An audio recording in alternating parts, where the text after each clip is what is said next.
the pipeline here. We've got some basketball stuff. A disappointing day if you're a Syracuse fan. You lost one in your own backyard. No JJ Starling. We'll discuss him and a couple other recruiting notes from the past week. We've also got some ACC Media Day stuff as well. Jim Boeheim with some very encouraging comments about the center. We don't get that very often. So we'll dive into some of those. And then we're going to rank the most winnable games remaining on the Syracuse football schedule. Because, listen, you need 3 to get to a bowl game. And we're going to kind of broach that topic as well. But what are the most winnable games for Syracuse? I think it's a good topic. So we'll get into all of that and a lot more. Locked on Syracuse Podcast coming up next. You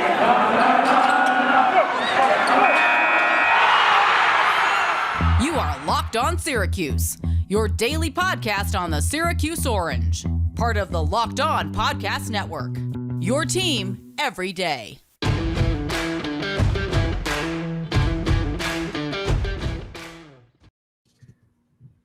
Welcome on in and happy Wednesday to all of you here. This is the Locked on Syracuse Podcast. I'm Tyler Aki alongside Tim Leonard. Check out the show on Twitter at @LO_Syracuse. We're always tweeting along fun stuff with you guys every single day. We've also thank you for making Locked on Syracuse your first listen every single day. Locked on Syracuse, free and available on all platforms. That includes YouTube. Be sure to subscribe to the show there. We're going to get you some of those interviews as well. We've been teasing it for a while. I think this is the week, though. We're finally going to do it. We're finally going to break through. So let's set a date. This weekend, Cole Swider, all right?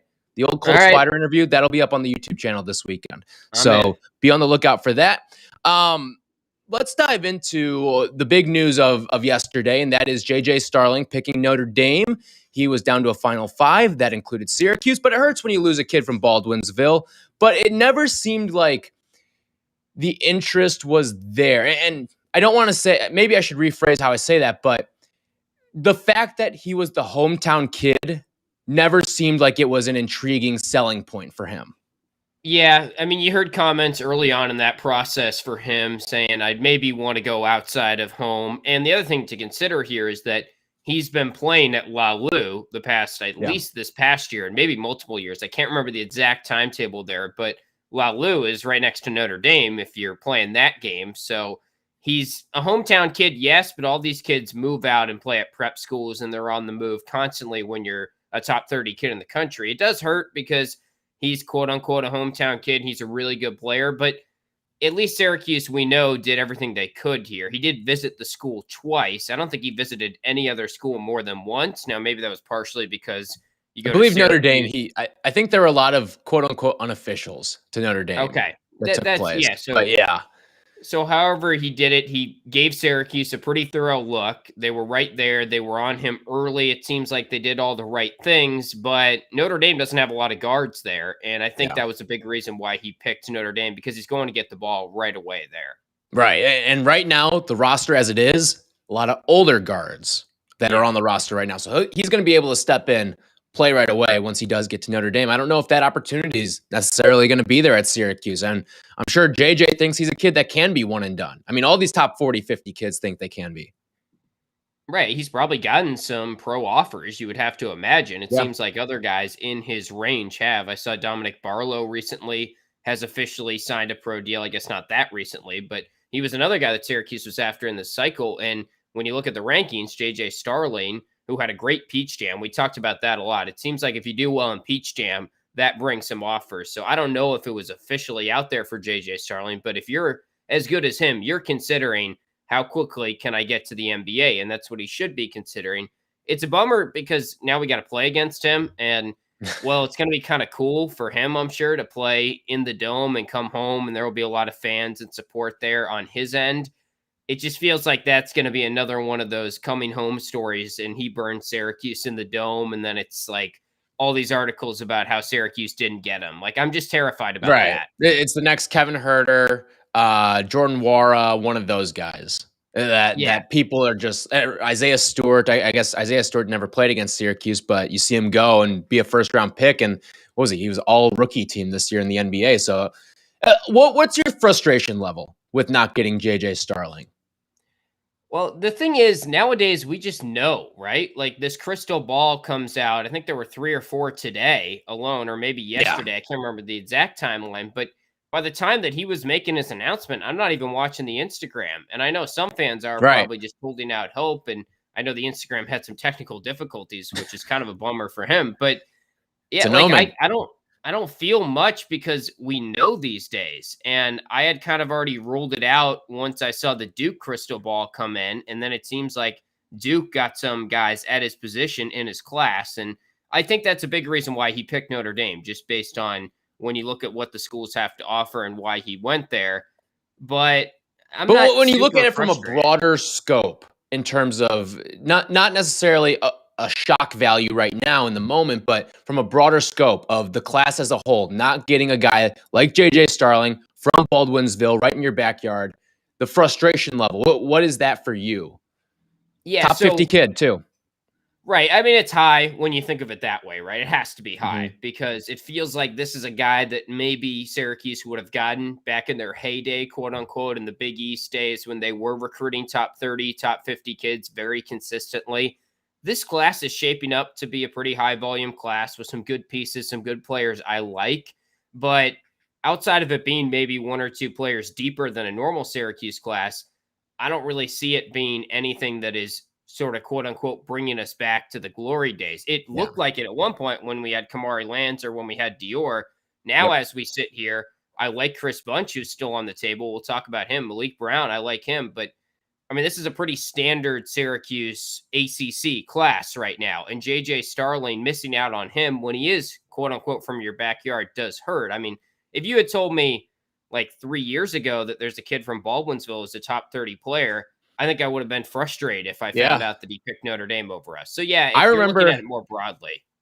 I remember when I was in school, I went to go announce a high school basketball game one time, and it was Mhm. Baldwinsville, and I think they were playing like Liverpool or something like that. And there was this freshman playing on Baldwinsville. I'm like, damn, this kid's pretty good. Like, I don't Yeah. know if he's gonna make his way to Syracuse. And then I looked, it was like, oh, he's a freshman. Like, he's gonna play Right. Power 5 basketball. If he's this good and he's just a freshman starting, I think he had like 28 points or something. He had a really, really strong night that day, and you could tell he was a little bit different than the rest of the cats out there at that point. But my frustration level in general with this one, yeah, it's high. And I felt like this was the one piece that you wanted to complete the class. Like, if you got a JJ Starling here, you feel really good about this class as a whole. And now you're kind of left picking off the scrap heap to a degree. Obviously, that can all change with the transfer portal and how that shapes up in the springtime. But I really would have liked to have JJ Starling. And to the degree where I would have said almost push all your chips in for JJ. And if you don't get him, I'm cool trying to go through the transfer portal with everyone else. Yeah, there's not a quote unquote headliner, not a McDonald's All American candidate right now in this class for Syracuse. I suppose that could change, but it feels like it's not going to based on what else is out there at this stage. Maybe, I mean, who knows? Maybe Mike Bray leaves Notre Dame and he decommits, but it seems unlikely, and we can't really count on that. At this stage, it Yeah. seems like he's going to Notre Dame. And yeah, it's a bummer because when you think about guys that have been very solid players and that have been local to Syracuse, we usually get them. The Daewon Yeah. Colemans, the Brandon Trishes. But again, I guess that's dating back to even the Big East era where it's just a little bit different. Like, listen, you've missed on a couple now lately. I mean, we brought up some of the names earlier, but even a guy who now he's on your roster in Samir Torrance, but you didn't get him. Yeah, So that's true. it's become a trend to a degree. Now you have him now, so it might be a no harm, no foul. But some of the other recruiting things I want to hit on here too. There's the news, we've brought him up a little bit. Maliq Brown, Chris Bunch. Chris Bunch is going to be making that decision on Halloween, October 31st, Yeah. and then Maliq Brown going to make his decision on Saturday. We got a question from Twitter from Ryan Cuse. He asked us, is that basically to sum it up, is there going to be a ripple effect here? Like, does Maliq Brown's decision on Saturday give you some sort of hint either way? I don't know. I mean, I guess that's a tough one to answer. I think Maliq Brown is probably going to pick Syracuse if I had to say right now. I don't want to jinx it, but I look at what else is on his list. The only other school that he has quote unquote visited, and again, maybe there was an unofficial visit, but a true visit is Virginia Tech and Syracuse. And the way that he released his top 5, he's making his decision fresh off a Syracuse visit where he said glowing things. I know everyone says glowing things. And we always joke about that. But I had good vibes on some of the comments. So if Maliq Brown does commit, which I think is likely, maybe it does lower the chances of Chris Bunch but at the same time, Chris Bunch has probably got his school made up right now. And you would hope that the coaching staff is telling them, okay, here's what we heard from Maliq and here's what we're telling you. And it's probably understood if you're a Chris Bunch. Yeah. And listen, I don't think it's first come, first serve either. Like, I think Maliq, I do think there is a ripple effect here by whatever way that this ends up panning out, because I think it's a numbers game now. I mean, you could be looking at a 4th guy here, and I think that kind of, I don't think you want to go that deep. I think I think there's a ripple effect here. But yeah, I see. I just don't see the point of going 5 and you got 3 guys outside that top 100. Like, it's one thing to go 5, you got 3 guys in the top 100, maybe a top 25 guy in there too, and then you get a couple of projects. But I can't see you going 5 and bringing in 3 projects. I'd rather take something a little bit more known of a quantity in the transfer portal. Yeah, it's just tough because rankings aren't everything. So I don't consider them projects if they're, I'd rather look at their offer sheet and stuff. And I think Peter Carey's a project right now. Not so sure about the other guys. Like Maliq Brown's got a pretty decent offer sheet. He doesn't strike me as super raw when I watch his tape. But it's also, it's 5 in this class. They had 1 in the last cycle, though. So 6 over 2 years is not that uncommon. But you did have, 3 transfers that you brought in. Now, one of them is going to be gone for sure next season. But I'd imagine, and it seems like Jim Boeheim is leaning this way as well, the transfer portal is very real. And it's something he's had a lot of success with lately. And why stray away from that? Like, if Cole Swider and Samir Torrance play really well this season, find it hard pressed to see a situation where they don't try to use it even more. More and more as the years go on. 5 or 6 went out, so they kind of actually listen, it works both ways. Yeah. It works both ways, but I'd imagine with the success of the players that he's having from the transfer portal, that there's really no reason to not continue to use it as that sort of effective tool. But we'll get into some more hoop stuff, including some of Jim Boeheim's comments as well from ACC Media Day. He's speaking very glowingly of the centers, and 2 in particular. He's kind of omitting one name there. So we'll get into all of that. But first, college football fanatics, have you heard about Prize Picks? It is daily fantasy made easy. Tim and I love it, and we know that you will too. It's the leader in college sports daily fantasy, and they offer more college football props than anyone in the world, including star players from the Power 5, as well as mid-major players that you might not have even heard of. Prize Picks offers any prop you can think of, from yardage to touchdowns, even interceptions thrown. And all users that deposit and use our promo code LOCKEDON will receive a 100% instant deposit match up to $100. Just make sure you use that promo code LOCKEDON, all one word. Pick 2 to 5 players with an over-under on their projections, and you can win up to 10 times on any entry. You can mix your sports. Soon you'll be able to mix Syracuse basketball and football, all that fun stuff. So use the award-winning app on both the App Store and Google Play. Entries can be made in 60 seconds or less. It's that easy. Prize Picks is safe and offers fast withdrawals, so don't hesitate. Check out prizepicks.com and use promo code LOCKEDON, or go to your App Store and download the app today. Prize Picks is daily fantasy made easy. So a lot of interesting comments from Jim Boeheim. This was actually one of the funnier things I saw, too, from ACC Media Day. Did you see Buddy Boeheim dress himself up as a reporter and go try to ask Dad a couple questions? Yeah. So I think he said he had like a nice little jab at him, too. He's like, I really liked Buddy until he became a reporter. It was something along those lines. But the big thing that he said in this entire thing was about the center position. And it was basically breaking down how he's seen a lot of really good things at the center position from 2 guys in particular, Jesse Edwards, Frank Anselm, and then Barama's had his up and downs throughout camp. And I'm wondering what it's going to look like, because we saw the John Rothstein tweet from last week that said Jesse Edwards figures to be the starting center on this team, which I think you and I would have opted to have Jesse as the starting center, but it felt like for the time being that Boeheim wasn't going to lose his job because of an injury he had last year. Yeah, well, it made me think back to, gosh, I can't remember the opponent, but he came in the second half of last year after missing some time. Maybe it was a Pitt or someone in ACC play, and he played like 10 minutes and basically fouled out right away and just looked so slow. And then we, benched him for the rest of the year after that and realized that the knees were a serious issue. I mean, you hear Boeheim say his knee's feeling better, but even he will admit that he's behind schedule because he just hasn't been playing. And the quote from Jim where he says Jesse and Frank have played the best in practice. They've been solid, really solid. And then he goes on to say about Frank Anselem, he's a little stronger. He understands the game better, his role better, very aggressive rebounder, rim runner. And he says, this is the one that stood out to me. He's just been different. He's been a really different looking player this year. That's Jim Boeheim on Frank Anselem. Yeah. So I love that. And he also said we'll probably play all three centers. We're going to play all three guards. We're going to play all three forwards and at least 8 guys. He says it now. Is what we're hearing. We'll see. Yes. Well, he says that now. And I think someone. The way that you just added it up, that's 9 guys right there. And I don't think we're going to see 9 guys. He said, quote, we'll definitely play 8 guys. I don't think it'll matter who starts, particularly the forward position. I think all those guys are good. I think they can be rotated pretty freely. He also had glowing reviews about Cole Swider, saying he's the best shooter at the forward position he's ever seen. And he reminds him of Preston Shumpert in that way, which very exciting. I know he's talked a lot about the shooting and how it's the best shooting team he's ever seen.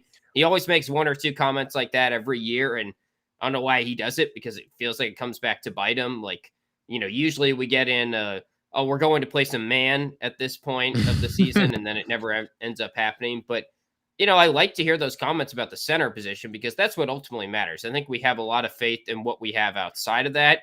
Who's going to step up at the center position is the big question mark. And hearing good stuff about Jesse and Frank is really encouraging for this year, but also for the future as well. Right. Those are young guys. Hopefully they stay. Right. Yeah. Mm-hmm. It's going to.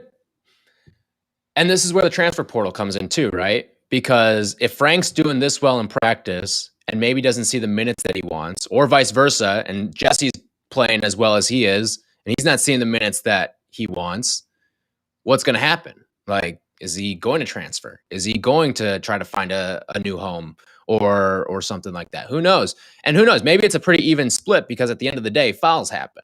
And they happen quite frequently at the center position with Syracuse. So we'll see. I'm very intrigued by how the center position plays out on this team because Frank is the great unknown right now. Jesse's a little bit of a more known quantity. And then there's the lurking Boeheim Sidibe factor too. Right. Yeah, so and going back to that comment when he says we have 3 forwards, they're all going to play. The 3 guards are all going to play. And then he said the 3 centers will probably all play. He even added John Bull and said he's getting better. He's been good at practice, which I guess he's been making his layups. Shout out to John Bull and one of our favorite videos. But, you just do the simple math there. All right, 3 guys, 3 forwards are definitely playing. 3 guards are definitely playing. The 2 or the 1 guy that might miss the cut, according to his comment, when he says we'll definitely play 8 guys, is a center. And then you look at his original comments of, all right, Frank and Jesse have been better in practice. Is Sidibe the odd man out? It feels weird that he would be because he's a senior or really like a 6-year guy, it feels like at this point. And he's at ACC Media Day. He's given so much to the program. He's a leader probably at this stage in the clubhouse or in the locker room, I should say. And I don't know. I mean, maybe he is the odd man out if his knees just don't get right. But I think it's imperative that they do play Frank and Jesse the minutes they deserve this year, because they didn't really strike gold at the center position in this 2022 cycle. Peter Carey's a good player maybe down the road, but I know we all agree. He's not playing day one.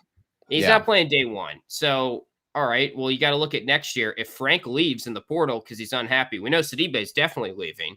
You're stuck with Jesse and Peter Carey, and you could argue Peter Carey is not even really a true center or what they need back there, not a big enough body right now. So I know the transfer portal's out there and it give up and it take it away, but you can also get it back. So I get it, but I would want them to make sure that they play Frank and Jesse enough this year so that they are compelled to come back next year. Yeah, I'm wondering too, is it going to be like the end of the day one Coleman era too, where He was good. I mean, remember, he started every single game on a Final Four team the year before. Right. And then in comes Torian Thompson. The knees really start to go on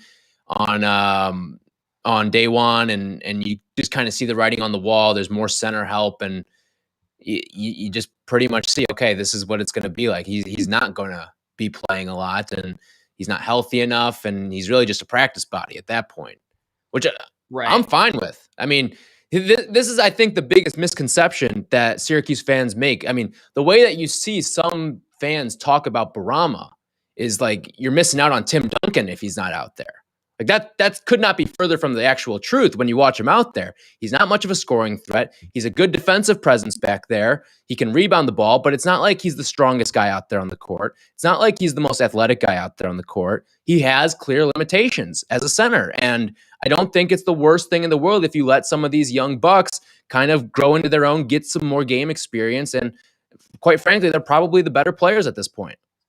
Right, and that's the truth of the matter. Boeheim has been underwhelming pretty much every time or every year in his Syracuse career, except for an 8-game stretch at the end of what was, I guess, his quote-unquote junior year. I can't even remember now, but right before COVID, and when he went on a run and played really well against UNC a couple times, did it against good competition. They won a lot of those games, and they were playing well as a team when he was successful, and he was putting up double-doubles. So we've seen it. It's just we haven't seen it in a really long time now because he hasn't been healthy. And at this point, I don't think he's ever going to be as healthy as he once was. So I'm not really counting on much from Boeheim this year at the center position. And that's why I'm very excited to hear what I heard from Jim Boeheim about the other two centers. Yeah. First time in quite some time we've been excited about centers here. So yes. We'll get into some more basketball stuff next week. There's little bits and pieces that come across the pipeline every so often, so we make sure to hit that every single Wednesday. Up next, though, we are going to rank the 6 winnable games. Where do all of Syracuse's remaining 6 games rank from a winnability standpoint? We'll do that in just a little bit. But first, did you know that Built Bar has 9 delicious flavors, including the occasional limited time flavors? When you talk to Built Bar fans, they're always passionate about their favorites. You know, Tim and mine, it is the peanut butter brownie. And if you haven't tried them all, well, you're missing out right now because there's something for everything, something for everyone. They've got chocolate flavors. They've got brownie flavors, fruit flavors, some traditional sweet flavors as well, like salted caramel. If you haven't tried them all, get a mix box. You get 2 of each of the 9 flavors. They're all healthy for you. 17 grams of protein, only 130 calories, only 4 grams of sugar, and only 4 net carbs. So go to BuiltBar.com, use the promo code LOCKED15, and you'll get 15% off your first order. Get the raspberry, mint brownie, peanut butter brownie, or get the mix box with whatever you like. Use the promo code LOCKED15 for 15% off at BuiltBar.com. This is an interesting exercise now because 6 games left on the schedule. Syracuse needs 3 wins if they want to go bowling. First, I think we start with this. Your gut right now, is this a bowl team?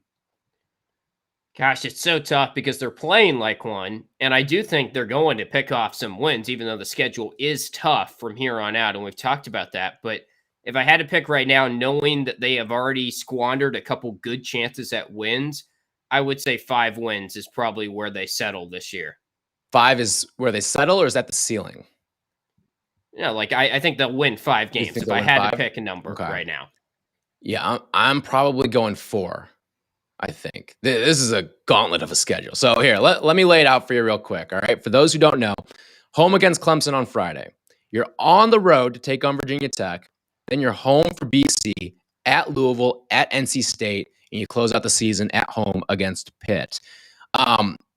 By the way, something that I also stumbled upon, the S&P Plus rankings that came out too. Bill Connolly puts these together on ESPN.com every single week. It gave a lot of credibility to what we've been saying about the special teams. Because special teams, Syracuse is actually usually like top 20 in the country in special teams. You want to take a guess out of 130 schools where Syracuse ranks in special teams this year? 120, 110, I'd say. 100th. So you overshot a little bit, but again, this is a unit that's this is a unit that's usually top 20 or so in S&P Plus and carrying them. But overall, they sit at 52nd, 59th offensively, 41st defensively. So everything that we've kind of seen playing out and supporting that right now. So You want to just count these down? Well, let's start with the easiest game left on the schedule. What do you see as the easiest game on the schedule? I think this one is actually the easiest pick to make as well. Okay.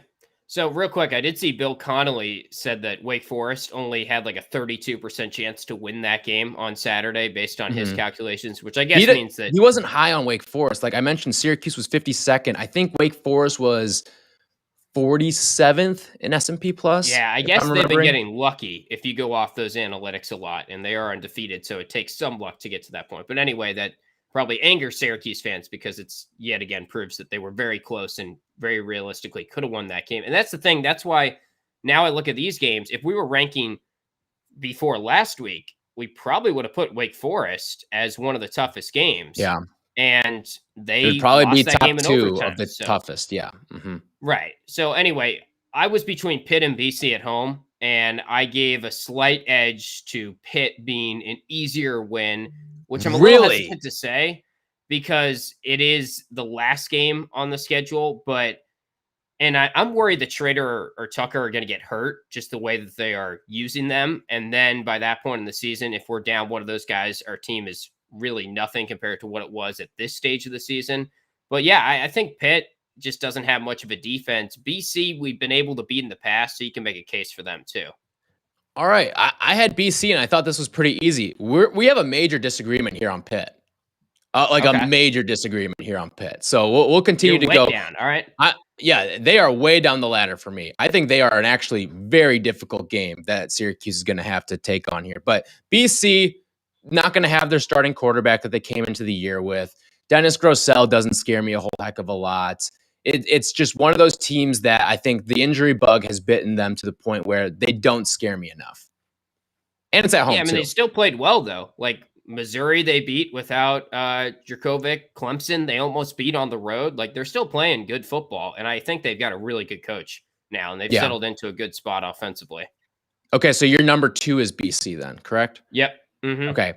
My number 2 is at Virginia Tech. I just think Virginia Tech's one of those teams that they're not going to score a lot of points. It's going to, I feel very similar to that Rutgers game, which was a very winnable game for Syracuse. You turn it into a little bit of a rock fight, and now you give yourself Garrett Schrader instead of Tommy DeVito.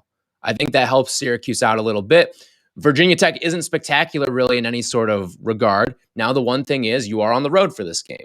Going to be a little bit more difficult that way, but that's why I have them at number 2.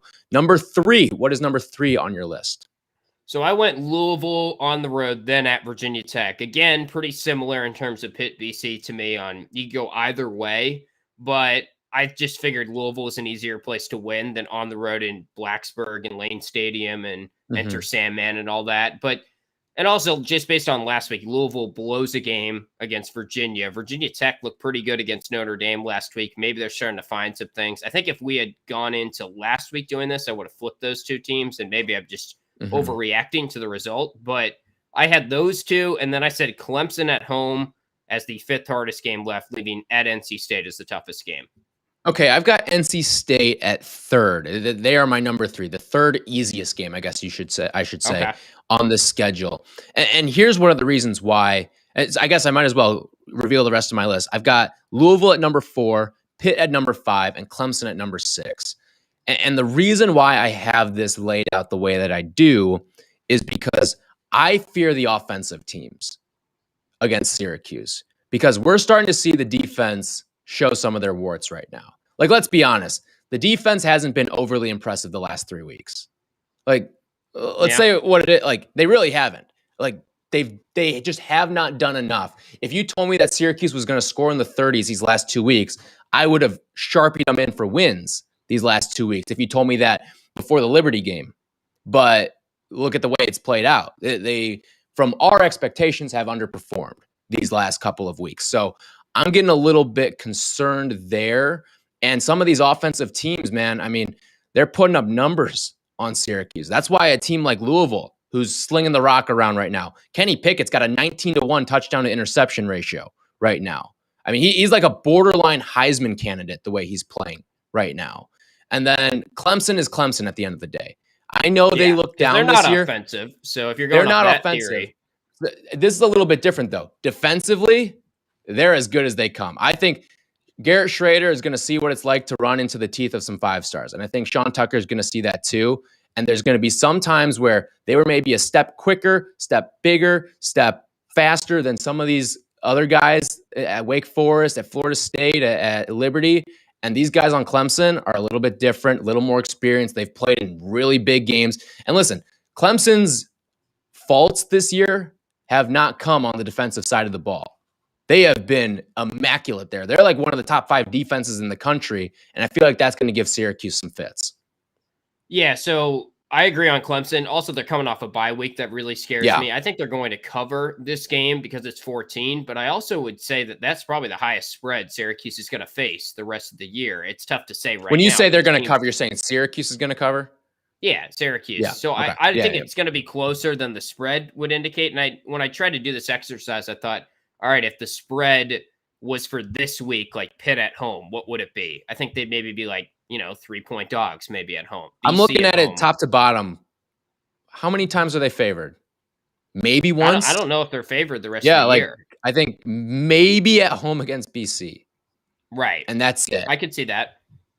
And they've looked really good, and I thought it was very respectable of Vegas to put the line against Wake Forest at whatever it was, 6 that it ended up being because and they ended up covering that game. They've covered most of their games so far. The other thing about Clemson that makes me think it is slightly more winnable. Now, I have it 5 out of 6, is the fact that it's going to be a big crowd, you would imagine, on a Friday night. And that's probably the best dome crowd we'll see all year. But I really don't see us beating Clemson just because of them coming off a bye, them really in need of a win.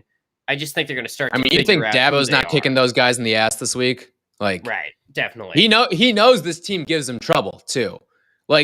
Everything's come crashing down for him. He cannot make the college football playoff. This might be the game he wants to win most, to at least go out and prove a point against Syracuse, because it is one of the few teams that has kind of punched him back over these last couple of seasons. This could be the most important game in Dabo's mind the rest of the way. Yeah, and look, they might not be favored in any of these 6 games remaining, but they're going to win a couple of them, I would say. And the only concern I have is something I hit on earlier, but I'm just worried that Schrader or Tucker get hurt, and we look back on this season, and it's almost like one of those early Dungy seasons under Dino, where it's like we went 4-8, but we challenged all these teams, and we probably could have easily gone 8-4 if we won some of those early games and Schrader or whoever gets hurt stayed healthy. So that is my big concern right now when I look at the rest of the schedule.